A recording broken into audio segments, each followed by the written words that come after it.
Dobar dan, pozdrav svima i dobrodošli na još jednu prezentaciju Plana 21, ovoga puta poljoprivredna i regionalna politika.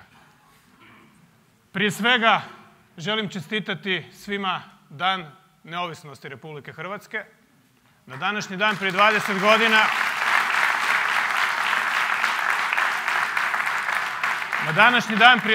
godina Hrvatska je proglasila neovisnost.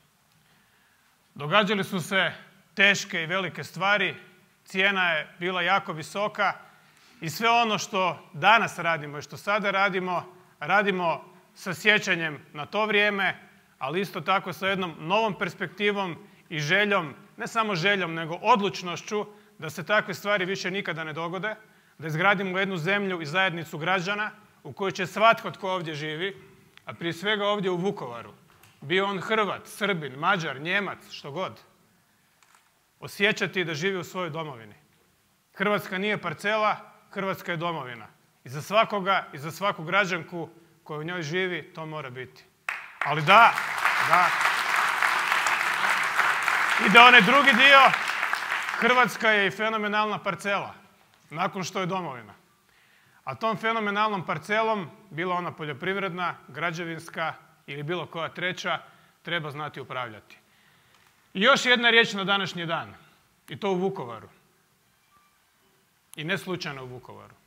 Kampanja je počela i ima previše otrova u njoj. Otrova koji podsjeća na one dane iz '91. godine.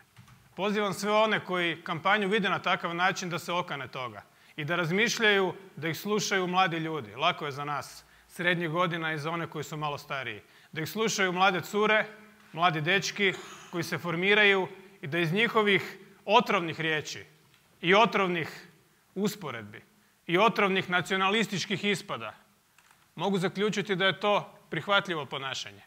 Nije. Nije prihvatljivo i kod nas neće proći. Ali ovdje ćemo se baviti konkretnim stvarima. I danas, i jučer, i svaki dan koji je pred nama do izbora. Pa neka narod odluči. Neka građani Hrvatske odluče. Danas je tema poljoprivreda i regionalna politika. Jučer smo bili u ovom dijelu županije, po tko zna koji put, razgovarali s poljoprivrednicima, čuli njihove probleme, shvatili ono što nismo shvatili. Probat ćemo shvatiti. Jer ne shvaćamo sve i nije nužno da najbolje razumijemo sve. Zato razgovaramo s ljudima. Hrvatska ulazi u Europsku uniju i za 2 godine morat ćemo u poljoprivredi igrati po vrlo precizno definiranim pravilima. To međutim ne znači, i to je naglasak u našem planu 21, da se i dalje nećemo ponašati kao suverena država koja ima svoje interese, koja ima svoje prioritete, koja zna šta joj je važno, a što joj je manje važno i koja, da, to je vrlo bitno da ovdje svi zapamtimo i da ponavljamo cijelo vrijeme, ima svoj glas u Europskoj uniji. Što znači da se kroz tijela Europske unije može i mora ponašati kao subjekt. Dakle, kad budemo tamo, nećemo samo slijepo dizati ruku, nego ćemo valjda nešto promišljati. I valjda ćemo znati reći što je naš interes. I od toga polazi i Plan 21. Dakle, Plan 21 u području poljoprivrede polazi od toga da imamo neke zadane parametre, ono što je ispregovarano sa Europskom unijom i što je ušlo u pristupni sporazum, to ne možemo promijeniti, to je ispregovarala još uvijek aktualna administracija i na to se ne mislimo okomiti. To je tako. Možda je moglo biti bolje, možda je moglo biti drukčije, ali je tako. To je ugovor koji Hrvatsku obvezuje, a mi smo pravna država i svoje ugovore i svoje obveze poštujemo. Povrh toga ili pored toga je prostor borbe za nacionalne interese. Ali borbe za nacionalne interese upornošću, radom, pameću, dobrom procjenom. Ne kao prije 20 godina. Sada su druga vremena. I to moramo shvatiti i prihvatiti.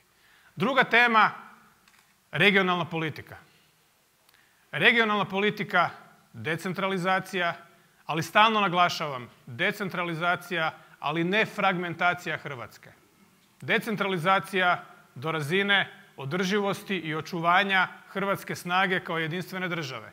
Ali decentralizacija kao davanje zraka i prostora svima onima koji žive izvan Zagreba, da dišu i da se razvijaju. I da se osjećaju kao punopravni i vrijedni članovi Hrvatske i da se nikome ne moraju inatiti. Ne mora se Slavonija nikome inatiti, kome da se inati? Ne mora se Dalmacija nikome inatiti, ne mora se Međimurje nikome inatiti. Ljudima samo treba zraka, prostora i nešto više autonomije, a autonomije bez novca nema. Sav novac je u Zagrebu. To je samo početna točka, prvi korak naše priče o regionalnoj politici i decentralizaciji Hrvatske. O velikom broju općina, je li on prevelik, koliki bi trebao biti. Sve su to teme za jednu ozbiljnu, dugu, ali ne predugu raspravu.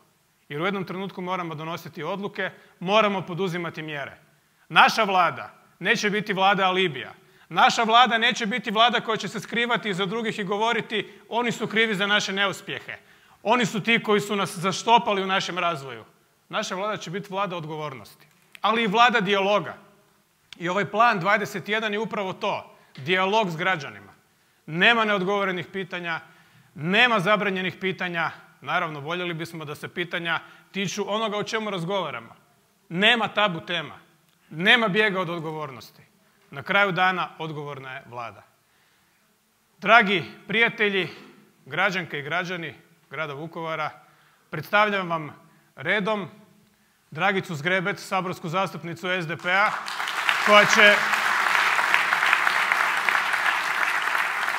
koja će ovdje govoriti o poljoprivrednoj politici u najširem smislu te riječi, i profesora Branka Grčića, također saborskog zastupnika,